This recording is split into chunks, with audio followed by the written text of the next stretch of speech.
to have you on the show, Prime Minister. Thank you for joining us. We have much to discuss in terms of your own actions in your own country, but I saw that you spoke to Prime Minister Modi of India today. You've been providing support to the nation too. Can you just explain what you've been doing for India to support them at this moment? Thank you, Julia, and hello to all your viewers.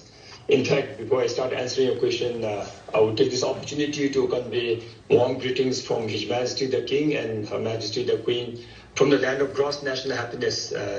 I'm really surprised how you found Bhutan, because normally we are not found, normally we are not heard, but I'm very happy that you reached out to us. You're right, Julia. I took this opportunity to call Prime Minister Modi, our good neighbor, to express our solidarity with him, and we could only send our warm wishes and sincere prayers for him. Being a small country, small economy, resource constrained, we are not able to offer that much of economic. But as you all know, our good neighbor India is suffering a lot from the pandemic, and they're running out of almost all healthcare facilities. So the only thing we could offer is some liquid oxygen that we could tank and ship it to India.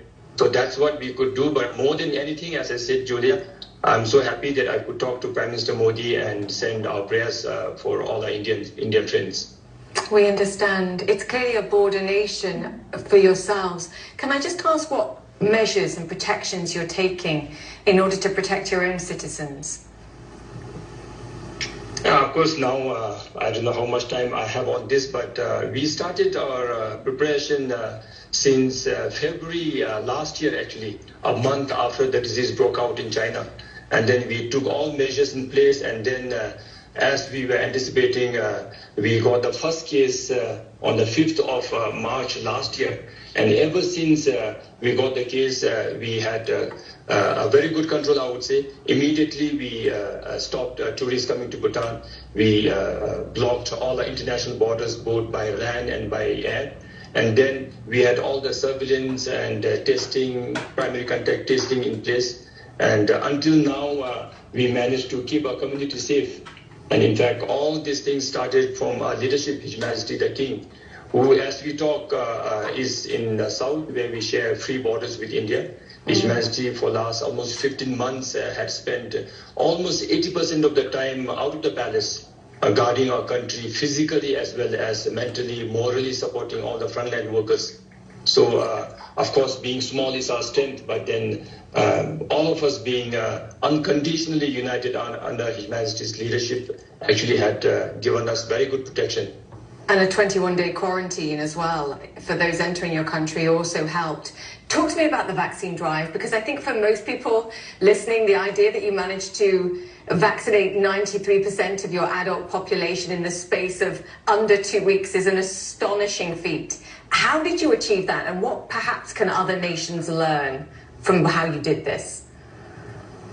Yeah, I mean, of course, to us, we thought it was just a simple plan that we strategized for ourselves. But now, hearing the news from around the world, we are actually happy that many heard us. Actually, it again started from His Majesty's in-depth knowledge about the infection and our King's knowledge about herd immunity.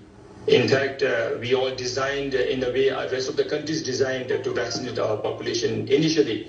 And the caregivers, the frontline workers, the health staffs would have come first, but with the knowledge of herd immunity, His Majesty was very sure that we could vaccinate almost all 700,000 population that we have in the country. So we designed and rolled it out as on a national campaign mode, where about a month before we vaccinated, we online enrolled all eligible population, and then we designed, of course, on a good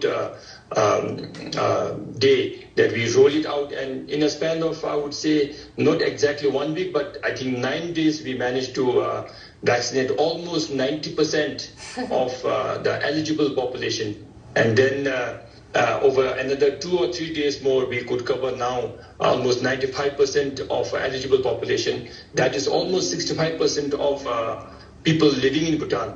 Of course, we vaccinated all living in Bhutan. So our first dose went very well. And of course, I shouldn't forget to thank India for the generous support of giving us a vaccine for free. So good, but we know we don't see the enemy. The infection is becoming more and more infectious. The wave is becoming hotter and hotter. We are really, really cornered with the wave that is sweeping this part of the world.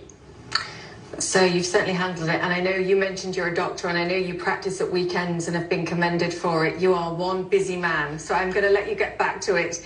And you made a point that you're not often heard. I promise you, Bhutan is heard on First Move. Come back and speak to us soon, please, Prime Minister. It was great to have you on the show. The Prime Minister of Bhutan there. Thank you. Okay, the market